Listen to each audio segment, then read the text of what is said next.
সমন্বয়কদের গুণী না বলার পর কেন্দ্রীয় কার্যালয়ে মারামারি।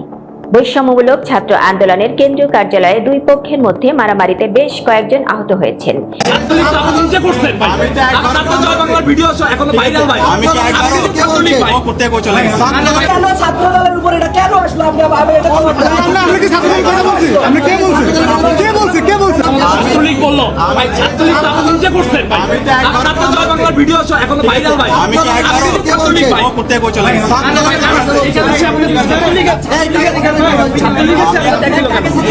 আপনি বললেন আপনি মাত্র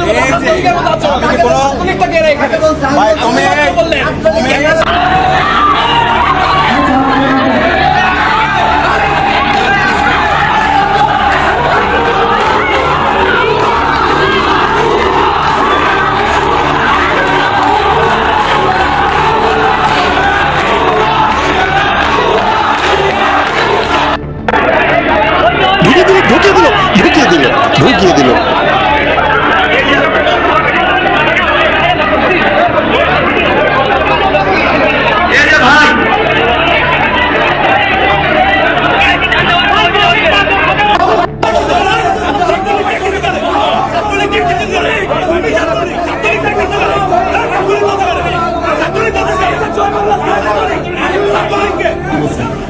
আপনি আপনি বলছিলেন যে তোমরা তো ছাত্রলীগের মতো ওদেরকে যেদিন ভাই পিটানি হইবো ভাই, আমি টেলিভিশনে বই ভাই ওদের পিটানিটা দেখে ভাই আমার মনের জ্বালাটা ভাই মিটবো ভাই। নোটের পুতান খাঙ্কি মাঙ্কির পোলাপান তুই সারা ঘরে কই তোরা এই জিলাটা বিক্রি করছ, যারা বিক্রি করছ না এই বাংলার মাটি তখন যাই আমরা তখন যে পাবলিক কেমনে পিটাইবো আমি হাসতে দিকে লেগে ওদেরকে যেদিন ভাই পিটানি হইবো ভাই, আমি টেলিভিশনে বই ভাই ওদের পিটানিটা দেখে ভাই আমার মনের জ্বালাটা ভাই মিটবো ভাই। ইতিহাস সাক্ষী রে ভাই, ইতিহাস সাক্ষী। মানে মীর জাফরদের আর হচ্ছে গাদ্দারদের ইতিহাস যে কখনো তাদেরকে ক্ষমা করেনি তার জলজান্ত প্রমাণ হচ্ছে এগুলাই। এই যে এনসিপির ভিতরে বর্তমান আপনার ডাকসুর নির্বাচিত তথাগতিত আপনার এই যে সাদিক কায়েম, এই যে ওনাকে যেভাবে শিক্ষার্থীরা গণদোলাই দিল, আসলে এই সমস্ত ভিডিও দেওয়া যায় না, ইউটিউবে কিছু নীতিমালা থাকে, এর জন্য আসলে দিচ্ছি না।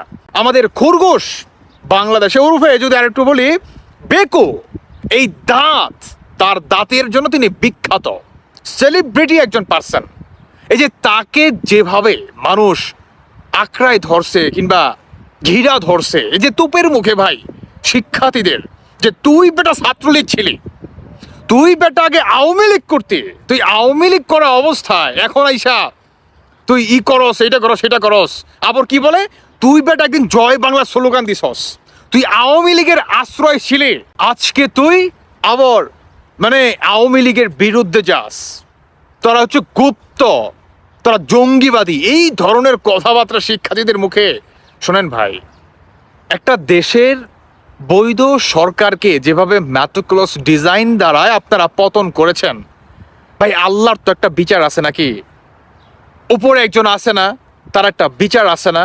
অবশ্যই আছে, আলহামদুলিল্লাহ। তো বর্তমান এগুলাই হচ্ছে ভাই, আপনি যা করবেন তাই পাবেন। কেমন এই যে সাধারণ জনগণের আপনারা সিম্পাথি নিয়ে যেভাবে নিজেদের ব্যাংক ব্যালেন্স বৃদ্ধি করেছেন, নিজেদের চেয়ারগুলাকে মজবুত করেছেন, সাধারণ শিক্ষার্থীদেরকে আপনারা নিজেরাই হত্যা করে নিজেরাই মনে করেন নাম দিয়েছেন আওয়ামী লীগের, অথচ তখন আপনারা নিজেরাই আওয়ামী লীগ ছিলেন, তা গুপ্ত আওয়ামী লীগ, জঙ্গিবাদী। তখন আপনারা নিজেরা এই ধরনের অপকাণ্ড করে আওয়ামী লীগের উপর যে চাপায়ে দিয়েছেন ভাই, এখন এই যে সাধারণ জনগণ শিক্ষার্থীরা যে আপনাদেরকে গণধোলাই দিচ্ছে বা আপনাদের এই যে আসলে এর থেকে বড় পাওয়ার কিছু হতে পারে না, বুঝতে পারছেন? আপনাদের অর্জন কি জানেন? এটাই হচ্ছে আপনাদের অর্জন। এদিকে বাংলাদেশের জনগণ কখনো আওয়ামী লীগ ব্যতীত অন্য কাউকে চাবে না ভাই, বুঝতে পারছেন? এই যে নাহিদ ইসলাম বলতেছে না যে এখন ছাত্রলীগ যদি চায় তারা এনসিপিতে যোগ দিতে পারবে, এই কথাটা কেন বলছে জানেন? কারণ আওয়ামী লীগের ম্যান্ডেট বাংলাদেশে এখন পর্যন্ত 60%।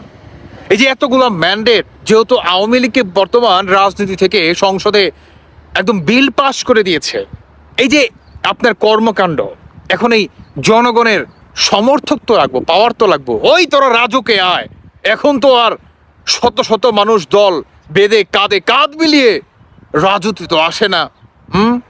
তাদের আপনার কোঠার যেই বিজনেস, নিজেদের ব্যক্তিগত প্রপার্টি বৃদ্ধি করা, সেই বিজনেস তো অলমোস্ট আপনার একদম ড্রপ করে গেছে ভাই। এখন এটাকে তো আবার পুনরায় সচল করতে হবে। তারই পায় তারা বর্তমানে এনসিপি চালাচ্ছে। তবে হ্যাঁ, আমাদের বাংলাদেশের শিক্ষার্থীরা এবং সাধারণ জনগণ আলহামদুলিল্লাহ তারা এগুলো বুঝতে পারছে, কারণ আমরা ভাই জাতে বাঙালি। আমাদেরকে বোকা চৌধুরী বানিয়ে কখনো পার পাবে না। ওই যে ইয়া খান পায় নাই, ভুট্টো সাহেব পায় নাই, আয়েব খানও পায় নাই, জামাতিও পারে নাই, তোরও পারবি না। তো যদিও জামাত পারবি না, পশ্চিম কালেও পারবি না।